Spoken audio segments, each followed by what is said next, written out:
Bonjour à tous. Je ne sais pas si tout le monde m'entend, si tout le monde m'entend bien, si tout le monde voit mon écran. Oui, bonjour à tous. Je suis ravie de vous retrouver pour ce cours interactif dédié au beau visuel, comment réussir un beau visuel extérieur. Alors, je vous ai préparé pour, en attendant les retardataires, un petit sondage un peu rigolo. Donc, n'hésitez pas à aller dans l'onglet sondage pour y répondre. Je vous ai mis un petit visuel pour démarrer. Bonjour à tous. Donc, n'hésitez pas à aller voter dans l'onglet sondage si vous en avez envie. Voilà. Donc, ce cours va être dédié à réussir un beau visuel extérieur.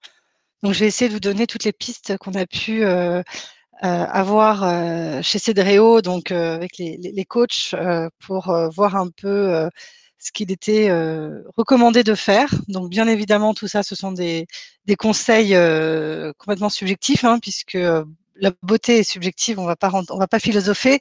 Après, ça va être chacun ses goûts, mais en tout cas, on va vous donner nos pistes à nous, nos conseils à nous qu'on utilise en interne pour réaliser des visuels et qu'on préconise en formation également. Voilà. Alors, résultat, donc j'ai encore que n'hésitez pas à voter, hein, dans le sondage. Donc, majoritairement, je devrais suivre un cours, effectivement, on est bien d'accord. Alors, je vous ai présenté plutôt que de partir sur un visuel déjà réalisé avec toutes les petites astuces. Je suis partie sur ce type de visuel puisque c'est le plus rapide, le plus simple à faire. C'est ce que chez Cedreo on appelle des vues hélicoptères. Et qui ne rendent pas forcément, qui ne font pas forcément honneur à vos projets. Donc ça, c'est ce que on vous conseille de ne pas faire. Souvent, on entend que oui, mais comme ça, on voit la toiture, etc. Nous, chez Cedreo, on a pour habitude de dire que ça, cette vue-là de la maison, votre client, à part si il arrive chez lui en hélicoptère, il n'aura jamais cette vue-là. Si c'est pour que votre client puisse se projeter, il faut vraiment se mettre en position de réel et de réalisme. Voilà pour la petite explication d'introduction. Alors, tout d'abord, pour gagner du temps, parce que on peut comprendre aussi que vous n'allez pas passer 5 heures à aménager un projet pour le rendre magnifique. Moi, ce que je vous conseille, c'est tout d'abord de choisir avant tout le point de vue pour ne meubler que ce qui se voit dans ce point de vue. D'accord? Ça sert à rien de faire tout l'aménagement extérieur tout autour de la maison si vous n'allez faire qu'une vue de façade, par exemple, pour un premier rendez-vous. Contentez-vous de ce qui se voit dans la caméra. Donc ça va être un premier point. Donc pour choisir un point de vue, notamment maintenant avec pour ceux qui, je ne sais pas si tout le monde est passé sur la version V21, mais vous avez, comme auparavant, différentes caméras. Ici en bas, je vais mettre en plein écran. Voilà. Donc en bas, vous avez différents types de caméras. Donc pour circuler en 3D, aménager, etc., on va rester sur la vue 3D. Mais pour pouvoir faire de beaux rendus, on va vous conseiller plutôt de prendre la vue personne, ici, en bas. D'accord? Donc je vais cliquer dessus et ça va m'adopter la vue personne. Donc automatiquement, je vais être à 1,72 m du sol, qui est une valeur moyenne, taille moyenne en France, à peu près. Donc pour cela, vous avez la possibilité de déplacer la caméra pour pouvoir adapter votre point de vue, pour avoir un angle intéressant pour la maison. Alors, pour déplacer la caméra, j'appuie sur la molette, hein, je ne la fais pas rouler, mais j'appuie dessus et je me déplace comme ça si je veux sur le plan. La nouveauté avec la nouvelle version du logiciel, c'est qu'en haut à droite, dans mon plan 2D, j'ai la possibilité d'aller chercher ma caméra qui est ici. Et comme ça, je peux la déplacer beaucoup plus rapidement et hop, trouver un point de vue. Alors là, vous voyez tout de suite, je vais me mettre un peu de côté plutôt que de pleine face. Pourquoi? Tout simplement parce que quand vous avez des maisons, alors ça va dépendre des projets, vous pouvez avoir des grands projets, etc. Mais pour agrandir un peu une maison, pour lui donner un peu plus d'espace, quand vous mettez en angle, ça va allonger un peu la maison et ça va la rendre un peu plus grande. Donc ça va vendre un peu plus de rêve. Donc là, vous voyez, je vais chercher un point de vue qui va être flatteur pour la maison. N'hésitez pas, j'ai oublié de vous dire, excusez-moi, si vous avez des questions, je vais y répondre quand vous allez poser vos questions dans l'onglet questions. D'accord? Vous voyez en haut à côté du chat, à droite du chat, vous avez questions. N'hésitez pas si vous avez des questions, puisque sinon, si vous les posez dans le chat, je peux vite perdre le fil. Au moins, dans questions, je vais toutes les faire défiler à la fin de la présentation. Donc déjà, voilà, là, moi, j'ai trouvé un point de vue qui me semble plutôt intéressant. La deuxième chose, une fois qu'on a choisi son point de vue, ça va être de régler la caméra. Alors, vous voyez, là, avec le clic droit enfoncé, je peux tourner sur moi-même, je peux baisser, enfin, je peux regarder vers le bas, regarder vers le haut. Ce qui est important dans les visuels, ça va être de prendre un point de repère. Donc là, ça va être le côté du garage, l'arête du garage ici, et je vais me placer pour rester assez parallèle, le plus parallèle possible à ce point de repère. Pourquoi? Parce que comme en photo, si vous faites des choses un peu déformées, ça va déformer les murs et ça va donner une impression de déformation de la maison, avec le bas de la maison plus grand que le haut. D'accord? Donc nous, on vous conseille de rester plutôt droit quand vous choisissez un visuel, droit et hauteur d'homme. Après, si vous vendez une maison à un basketteur, vous avez la possibilité de modifier la hauteur. Donc pour cela, on va aller dans la caméra ici, à droite. Donc les paramètres de la caméra, vous voyez, j'ai l'élévation, donc la hauteur de ma caméra. Je vais pouvoir la monter ou la descendre. Donc si j'ai un basketteur, je vais pouvoir monter, voilà. Mais l'important, c'est de rester quand même un maximum droit. Ensuite, vous pouvez avoir des points de repère. C'est que là, vous avez le gris qui représente le sol, d'accord? Alors là, j'ai un petit peu trop d'herbe, donc on voit pas, il y en a beaucoup plus que ça normalement. Attendez, je vais juste réduire cette zone. Voilà. Voilà, donc vous voyez, on voit beaucoup le quadrillage et ça, c'est pas conseillé non plus. Donc pour avoir une bonne hauteur pour une maison, nous, ce qu'on va vous conseiller, ça va plutôt être d'avoir plus de ciel que de gris. D'accord? Donc là, j'ai une haie au-dessus, donc je vais rester un peu plus bas pour que j'ai moins que le gris en fait du quadrillage soit caché par ma haie. Voilà. Donc une fois que votre point de vue vous plaît, vous pouvez le sauvegarder. Comme ça, vous allez pouvoir avoir plusieurs points de vue. Donc pour sauvegarder votre point de vue, c'est très simple. Vous allez pouvoir aller à droite encore. Donc là, ce point de vue me plaît. Je vais dans point de vue et là, je vais sauvegarder le point de vue. Comme ça, même si après je déplace ma caméra, que j'en trouve d'autres, que finalement je me dis ah oui non, je préférais l'autre, il suffit que je reclique sur ma petite vignette pour retrouver le point de vue initial. Donc ça, c'est tout ce qui est placement de la caméra. Vous avez la possibilité, bien évidemment, si vous avez une autre idée, d'en sauvegarder plusieurs. D'accord? Donc là, par exemple, je peux me mettre un peu plus près, un peu moins en angle, et me rapprocher comme ça, et sauvegarder également ce point de vue. Ils apparaîtront tous ici, vous n'avez a priori pas de limite de point de vue. Donc là, je vais reprendre celui-là. Une fois que vous avez donc choisi votre point de vue, vous allez pouvoir décorer en fonction. Alors, qu'est-ce qu'on appelle décorer? Là, vous voyez, on a déjà, pour pas que ça dure trop longtemps non plus, je vais essayer de tenir en un quart d'heure, 20 minutes. On a déjà meublé avec des produits. Donc l'intérêt, c'est de pas trop surcharger, mais de donner quand même une impression d'habitation. D'accord? Donc là, on a la terrasse avec un pack. Donc je vais repasser en 3D pour vous montrer un peu ce qui s'est passé ici. Vous avez donc le pack extérieur avec une pergola. Là, ici, voilà, on a beaucoup de packs et après, on a rajouté 3-4 fleurs et des pas japonais.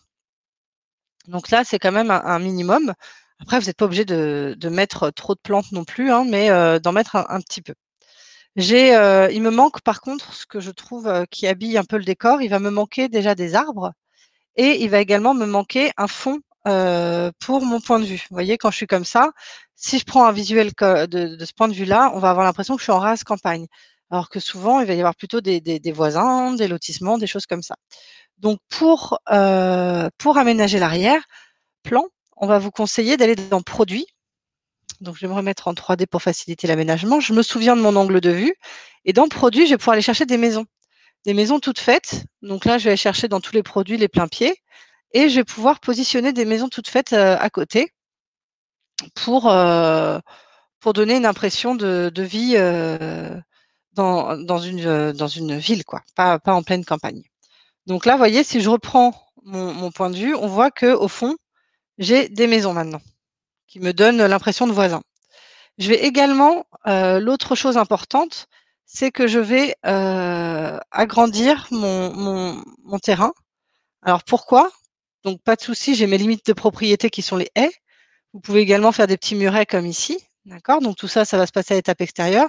Nous, on va toujours vous dire, il vaut mieux faire quand même délimiter un terrain, mais pas le délimiter avec l'herbe, mais le délimiter avec des limites de propriété, d'accord? L'herbe, il va falloir l'agrandir pour que ça prenne en compte un peu plus loin que votre terrain.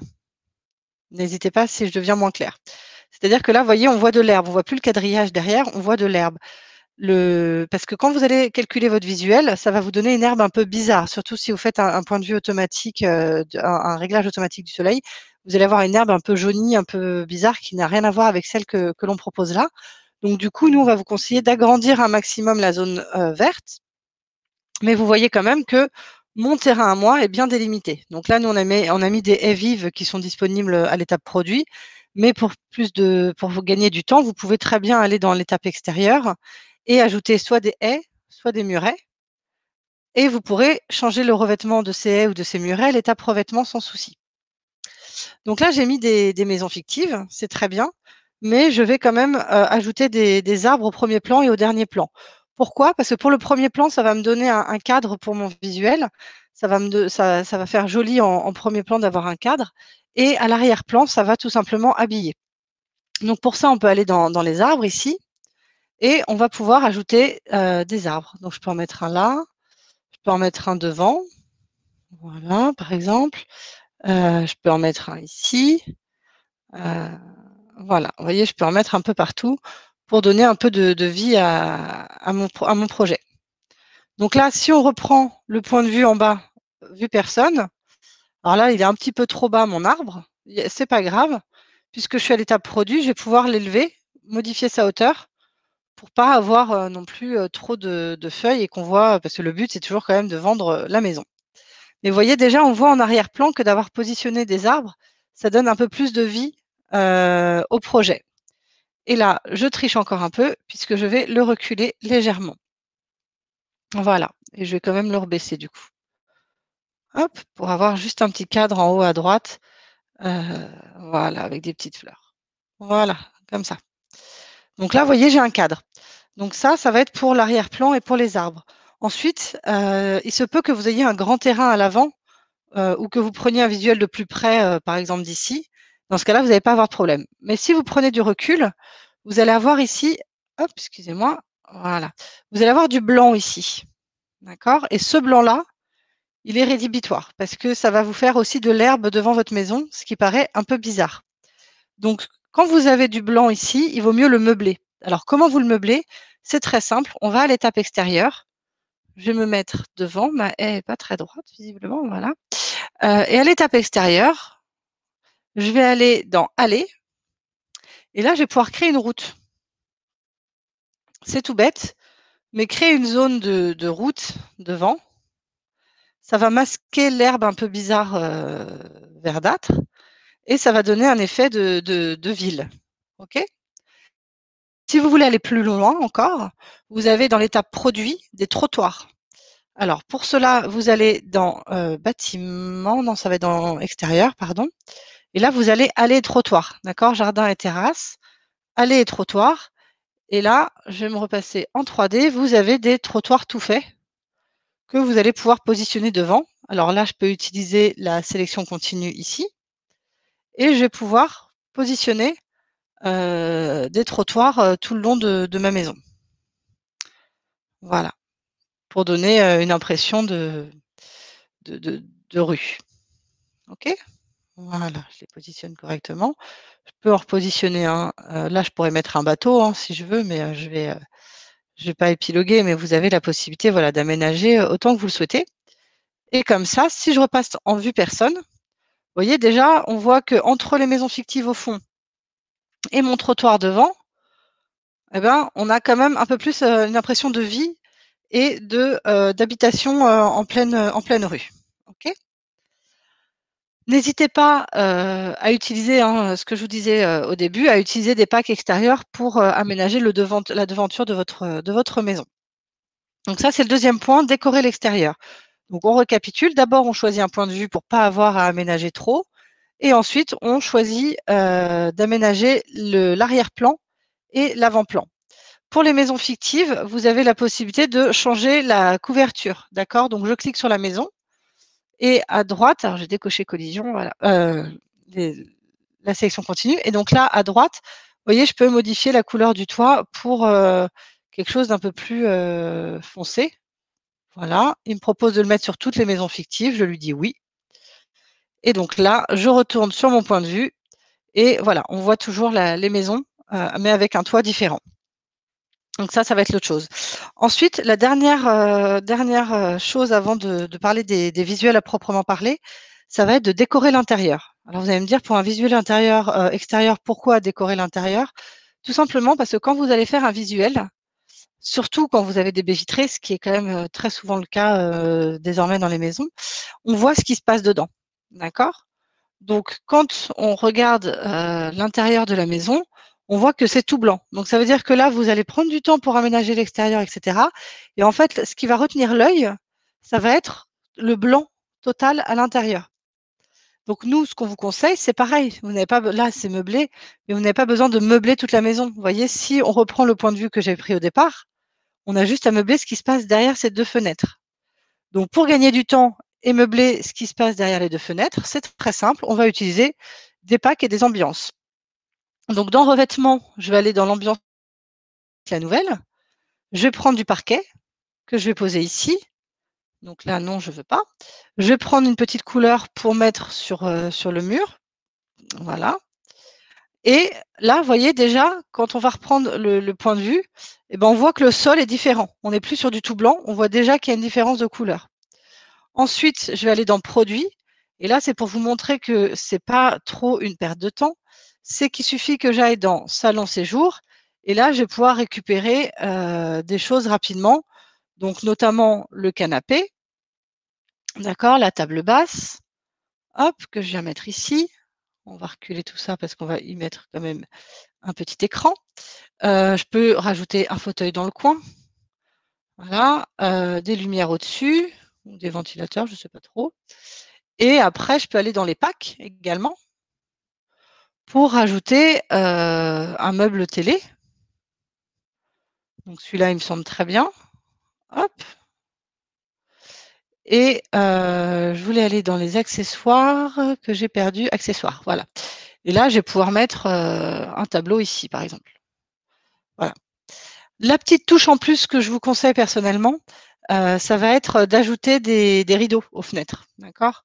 Ça, c'est pas obligatoire, mais je trouve que ça donne toujours un effet un peu plus sympa pour les points de vue extérieurs, d'avoir des rideaux en encadreur de visuel. Donc là, vous voyez, donc je recoche mon niveau là-haut et je me remets en vue personne. Et là, vous voyez, on voit une vie à l'intérieur. J'ai mis 5 produits, 5-6 produits rapidement. Et ça me donne quand même un aperçu de ce qui se passe dans la maison. Ça donne de la vie à la maison, en fait. Donc, c'est important de mettre juste un fond de couleur. Après, ça peut, des fois, quand vous avez juste une petite fenêtre, ça peut être un cadre derrière la fenêtre. Hein. C'est vraiment rien du tout. Mais ça vous donne quand même une idée de vie dans votre projet. Ensuite, une fois qu'on a donc meublé l'avant de la maison, on a meublé l'intérieur de la maison et on a meublé l'arrière-plan du visuel. Donc là, on est plutôt pas mal. Maintenant, on va s'occuper de notre environnement extérieur. C'est-à-dire que donc, quand vous allez lancer un visuel, vous allez avoir un environnement. Il y a plusieurs possibilités. Là, aujourd'hui, on va parler juste de la vue automatique et de la vue manuelle. Donc, ici, dans Paramètres, vous avez les environnements. Je m'arrête parce que là, je vais très vite. Est-ce que tout va bien pour tout le monde? Est-ce que tout le monde suit? N'hésitez pas s'il y a un souci à me le faire savoir. Il y a pas de, je pourrais ralentir. Non, ça va. Catherine me dit que ça va. Je la prends pour porte-parole. Sandrine aussi. OK. Donc, c'est que ça va. Merci tout le monde de me répondre parce que d'un coup, peut-être que je les ai perdus. Donc, une fois qu'on a fait tout ça, vous avez la première vue, l'arrière-plan qu'on va vous proposer. Ça va être la campagne extérieure. Alors, la campagne extérieure, c'est la vue qu'on préconise quand on débute sur Cedréo pour pas avoir à trop s'en faire sur la gestion du soleil, etc. Donc, c'est une vue avec un positionnement automatique du soleil. Avec la nouvelle version du logiciel, Vous voyez bien ici, gestion du soleil, pas de réglage de soleil possible pour cet environnement, tout simplement parce que la gestion du soleil n'est pas prise en compte. C'est une vue automatique. Donc le soleil se place automatiquement lorsqu'on calcule un visuel avec la campagne extérieure. Ensuite, vous avez la vue avec le soleil extérieur. Et là, pour le coup, vous voyez, on a la définition des petits pictogrammes, extérieur, réglage, soleil manuel. Et quand j'ai cliqué sur ma vignette, on voit la gestion du soleil qui apparaît ici. Donc là, vous allez pouvoir commencer à jouer avec les ombres et les lumières, la chaleur du soleil, etc. Donc pour cela, je vais me remettre en vue 3D. Je vais dézoomer. Et en dézoomant, on voit le soleil apparaître. Et là, je vais pouvoir le régler donc en hauteur. Vous voyez, on voit la couleur qui change du ciel. Et je vais pouvoir régler son orientation par rapport à la maison. Alors pareil, les conseils qu'on va pouvoir vous donner sur la gestion du soleil, ça va être de ne pas être trop bas pour ne pas fausser la couleur du revêtement que vous avez. Parce qu'après, votre client va vous dire, attendez, j'ai choisi un crépi blanc, vous me sortez un visuel orange, j'aimerais voir la couleur de ma maison. Donc pas trop bas, mais pas trop haut non plus, sinon ça risque de, j'ai pas d'autres mots, je suis désolée, c'est c'est pas très joli, mais ça risque de cramer la façade et donc de faire trop ressortir notamment le blanc. Donc nous, ce qu'on vous conseille, ça va être de plutôt vous mettre au niveau des flèches ici, soit un petit peu en dessous, soit au niveau des flèches, d'accord? Mais restez dans cette zone-là, voilà. Et de pouvoir jouer, alors ça, je vous expliquerai comment pouvoir vous entraîner facilement. Et après, de jouer avec les ombres des arbres et de la pergola, d'accord? C'est comme ça que vous allez avoir ces contrastes ombre et lumière qui donnent des visuels assez sympas. Une fois que vous avez choisi votre environnement, que vous avez là pour le coup, on va dire régler le soleil manuel, vous allez pouvoir choisir, vous remettre en plan vue personne et là, vous allez pouvoir lancer votre visuel. D'accord? Donc pour lancer le visuel, vous allez pouvoir choisir le format en haut et après demander un rendu. Voilà. Et là, il va m'estimer le temps d'attente pour mon rendu et on va pouvoir après aller le voir dans la galerie. Bien évidemment, j'ai pris de l'avance, donc on va aller voir dans la galerie ce que ça donne. Donc ça, c'est mes premiers visuels. De me dire, bon, allez, rapidement, on va faire ça. Ça, c'est l'herbe dont je vous parlais quand vous avez du quadrillage blanc. C'est cette herbe-là que ça rend. Donc, vous voyez, ça fait une différence un peu bizarre. Vous voyez également l'intérieur blanc. J'en parlais aussi. Donc, vous voyez la différence, elle est un peu dure. Là, ça fait vraiment, image de synthèse. Et après, vous allez avoir les visuels donc avec l'ameublement, avec l'ameublement autour de ce qui se voit, d'accord. Devant aussi, donc là, il y a le trottoir. Et là, vous avez deux vues différentes. Donc ça, c'est un visuel avec la vue automatique du soleil, d'accord. Et ça, c'est un visuel avec la gestion du soleil manuel, pardon, automatique et manuel. Alors, pourquoi je vous ai fait les deux? Parce qu'il y a deux écoles chez nos utilisateurs. On a ceux qui préfèrent la gestion manuelle du soleil avec plus de contraste, plus de détails, etc. Sur les visuels, et ceux qui préfèrent la vue campagne, donc la vue automatique du soleil avec un filtre adoucissant. J'ai l'impression de parler de lessive, mais avec un léger filtre qui adoucit un peu les contrastes. Donc ça, vraiment entre les deux, ça sera à vous de juger ce qui vous correspond le mieux et ce qui met évidemment le mieux en valeur votre maison. Est-ce que ça va? Là, on retrouve encore une vue, voilà, la vue avec le soleil manuel. Bon, je vous cache pas que moi, je suis plus manuel que automatique parce que c'est sympa à regarder. Pour ceux qui veulent faire des tests sur la position du soleil, parce qu'on n'est pas toujours sûr au début quand on commence à régler le soleil, on n'est jamais sûr. Des fois, il va y avoir trop d'ombre, des fois pas assez, etc. N'hésitez pas dans les rendus à utiliser le format web, d'accord? C'est un format où vous voyez quand même le rendu, puisque c'est le dernier que j'ai fait. Vous voyez, on voit quand même ce que ça rend. Mais ça vous évite de gaspiller des formats HD ou Full HD pour les réaliser. Donc voilà, ça c'était pour l'explication. Après, si vous voulez entrer un peu plus dans le détail, puisque bientôt vous allez devenir des experts en visuel, tout ça vous allez le faire en 5 minutes. Vous avez aussi la possibilité, je vais revenir sur mes visuels, là où je vous ai pas montré parce que c'était pas le sujet.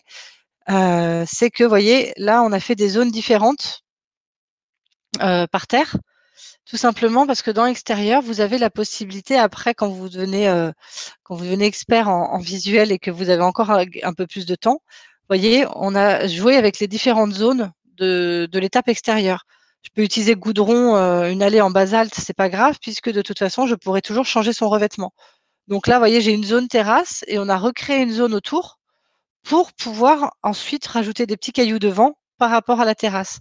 On a surélevé un petit peu la terrasse. Vous voyez, après, vous allez pouvoir faire des jeux comme ça pour aménager les sols de votre extérieur. Là, j'ai du basalte, mais je peux très bien rechanger pour mettre autre chose. Voilà, c'est ça que je cherchais.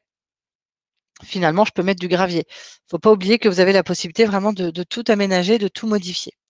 Parce que là, ça peut être des graviers, mais ça peut être également de la terre, du paillis. Vous voyez, des fois, on nous a demandé comme ça des petites gommettes. Voilà, ça peut être vraiment, vous pouvez tout changer en revêtement et c'est pas hyper long quand on prend l'habitude de le faire. Ça va vraiment rapidement, surtout qu'après, on fait toujours un peu les mêmes décos. Donc, on sait exactement où trouver les produits et avec la barre de recherche, ça va d'autant plus vite. Voilà, j'ai fini. Est-ce que vous avez des questions?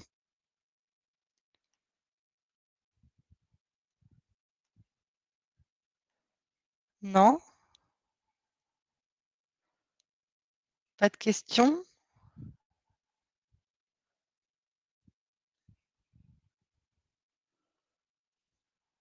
C'est tout bon, c'est un grand merci. Merci Christopher. OK. Bah, écoutez, n'hésitez pas alors par contre, je suis, sincère, hein, c'est pas une formule de politesse. Si, vous faites des visuels suite à ce cours, interactif, n'hésitez pas à vous entraîner et à nous envoyer vos visuels, pour qu'on puisse, les regarder et les admirer, dans l'équipe. On aime bien, avoir des retours sur vos visuels. Alors, on y va de temps en temps, nous-mêmes, dans vos projets pour aller regarder un peu ce qui se fait. Mais faut pas hésiter à nous les envoyer. Je vous ai mis l'adresse, là, support@cedreo.com. Donc, si vous entraînez et que vous avez des beaux visuels à nous faire partager, n'hésitez pas, on est toujours friands de ça. Vous avez rendez-vous jeudi prochain, donc pour un nouveau cours interactif qui sera dédié aux zones, de l'étape revêtement, toutes les zones au mur que vous allez pouvoir poser. Là, vous voyez, j'en ai mis quelques-unes autour des ouvrants et en soubassement. Donc, vous n'hésitez pas à vous inscrire quand vous recevrez le mail pour avoir un petit cours sur les zones dans le logiciel et tout ce qu'on peut faire avec. Voilà, bah écoutez, je vous souhaite une très bonne journée, de très bonnes ventes et je vous dis à bientôt. Je vois que j'ai une question. Hop, je cherche. Comment pouvons-nous mettre le ciel bleu? Le ciel est toujours bleu, Laurent. Ça dépend juste du visuel. Vous ne pouvez pas changer la couleur du ciel. Le ciel bleu, ça va être la vue pardon, manuelle du soleil. Et là, vous avez également un ciel bleu, mais qui est masqué par les arbres pour la vue automatique. Mais le ciel est de toute façon toujours bleu chez Cedreo. Voilà. J'espère que j'ai répondu à votre question. Et puis, bah voilà, je vous dis à très bientôt et une très bonne journée. Au revoir.